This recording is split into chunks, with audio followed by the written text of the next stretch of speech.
Halo semuanya, selamat datang kembali. Kita semua tahu ya, semangat yang berkobar-kobar untuk Tuhan itu penting banget. Tapi pernah kepikiran nggak, kalau semangat yang sama, kalau sampai kehilangan satu elemen kunci, justru bisa jadi bumerang yang berbahaya? Yuk, kita bedah bareng-bareng paradoks yang satu ini. Jadi pertanyaannya langsung tajam nih. Mungkinkah semangat rohani kita itu malah jadi masalah? Aneh kan kedengerannya? Tapi, tunggu dulu. Kita bakal lihat sebuah peringatan keras dari Rasul Paulus sendiri tentang bahayanya semangat yang salah jalur. Oke, kita langsung buka Roma 10 ayat 2. Dan disinilah bagian yang bikin kagetnya. Paulus itu bukan lagi ngomongin orang-orang yang cuek sama Tuhan. Enggak, targetnya itu justru orang-orang yang paling semangat, paling rajin, paling agamis di antara mereka. Nah loh, kok bisa?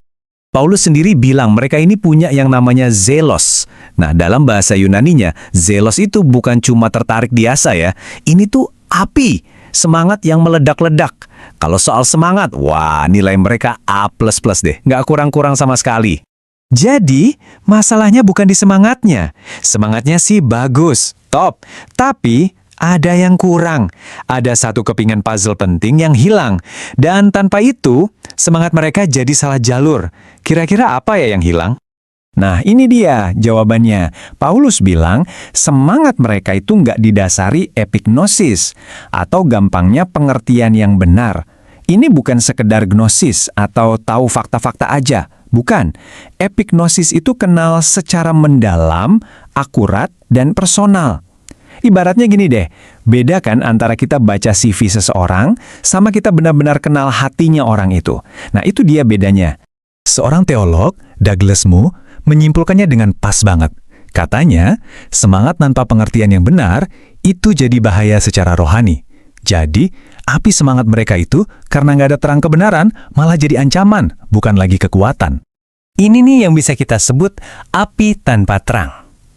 Coba bayangin ya, api itu kan bisa jadi penerang jalan, bisa jadi penghangat. Tapi, api yang sama kalau nggak terkenali bisa membakar habis satu hutan kan? Nah, semangat mereka tuh jadi kayak gitu. Bukan lentera yang nuntun, tapi api liar yang rusak. Oke, jadi pengertian yang benar apa sih yang mereka nggak punya? Kalau ini bukan soal kurang informasi doang, terus apa dong akar masalahnya? Nah, Paulus ngejelasin persis di ayat selanjutnya. Di Roma 10 ayat 3, kita menemukan inti masalahnya. Ternyata ada bentrokan. Bentrokan antara dua jenis kebenaran, dua cara yang totally beda buat ngerasa oke di hadapan Tuhan. Dan ini konflik yang mendasar banget. Jadi ini soal pilihan. Kita mau pakai kebenarannya Tuhan atau kebenaranku sendiri. Dua jalur yang benar-benar beda. Dan orang-orang yang super semangat tadi, ternyata mereka salah pilih jalur. Bedanya tuh jauh banget, kayak langit sama bumi. Kebenaran dari Tuhan itu hadiah, murni anugerah, sesuatu yang kita terima dengan cara berserah. Dasarnya cuma kasih karunia-Nya. Nah, sebaliknya, kebenaran kita sendiri itu kayak proyek bangunan, sesuatu yang kita bangun sendiri dengan keringat kita, dengan performa dan usaha kita. Martin Luther pernah ngomongin soal ini. Anehnya, kata dia, buat orang yang agamis, justru lebih gampang percaya sama kebenaran hasil kerja keras sendiri daripada pasrah sama anugerah. Kenapa gitu? Ya karena usaha kita kan bisa kita kontrol, bisa kita ukur. Oh, hari ini saya udah doa sekian jam, kelihatan. Sedangkan anugerah, kita harus lepasin semua kontrol itu. Dan itu susah. Paulus pakai kata yang kuat banget. Dia bilang mereka tidak takluk. Kata Yunaninya hipotasso. Nah, ini tuh bukan cuma, oh saya setuju di otak aja. Bukan. Ini tuh tindakan aktif menempatkan diri kita di bawah otoritas seseorang. Ini soal penyerahan diri. Jadi masalahnya bukan di kepala yang kurang data, tapi di hati yang nggak mau tunduk. Pertanyaannya jadi, siapa yang pegang setir? Oke. Itu kan teori zaman dulu. Gimana dengan sekarang?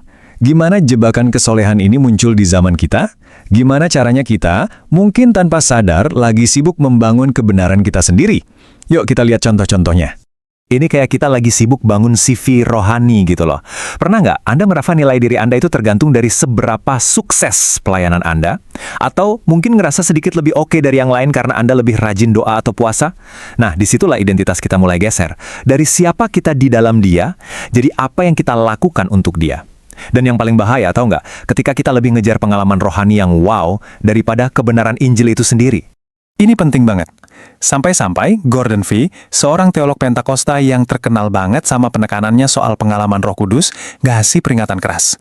Katanya, pengalaman roh harus tetap berjangkar pada kebenaran tentang Kristus. Maksudnya apa? Pengalaman rohani sehebat apapun, kalau nggak nyambung sama siapa Yesus dan karyanya, itu bisa bahaya, bisa menyesatkan. Terus solusinya gimana dong? Apa kita harus jadi orang Kristen yang adem ayem, nggak semangat? Wah, bukan. Sama sekali bukan itu. Tujuannya bukan matiin apinya, tapi memurnikan apinya. Api semangat kita itu butuh jangkar. Dan jangkar itu, ya kebenaran Injil. Justru itu yang bikin api kita nyala lebih bersih dan lebih terang. Jadi jalurnya tuh sebenarnya simpel, tapi dalam. Masalahnya, semangat tanpa kebenaran. Solusinya, stop bangun kebenaran versi kita dan mulai takluk sama anugerah Tuhan. Hasilnya apa? Semangat yang murni, yang dasarnya kuat di dalam Injil. Saya mau ulangin lagi ya, karena ini penting banget.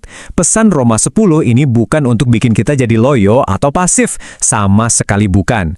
Tujuannya adalah mengubah api yang liar dan membakar jadi lentera yang hangat dan jadi penunjuk jalan. Api yang bahan bakarnya bukan lagi usaha kita sendiri, tapi anugerahnya yang gak ada habisnya. Nah, dari semua pembahasan ini, akhirnya kita sampai pada satu pertanyaan terakhir. Pertanyaan buat kita renungkan sama-sama. Dan ini langsung menusuk ke pusat motivasi kita. Coba tanya ke diri sendiri, Anda melayani itu buat apa sih? Apakah untuk membuktikan sesuatu tentang diri Anda? Atau karena Anda sudah berserah pada kebenarannya? Apa bahan bakar semangat Anda selama ini? Performa Anda atau anugerahnya? Coba kita pikirin baik-baik. Terima kasih sudah menyimak.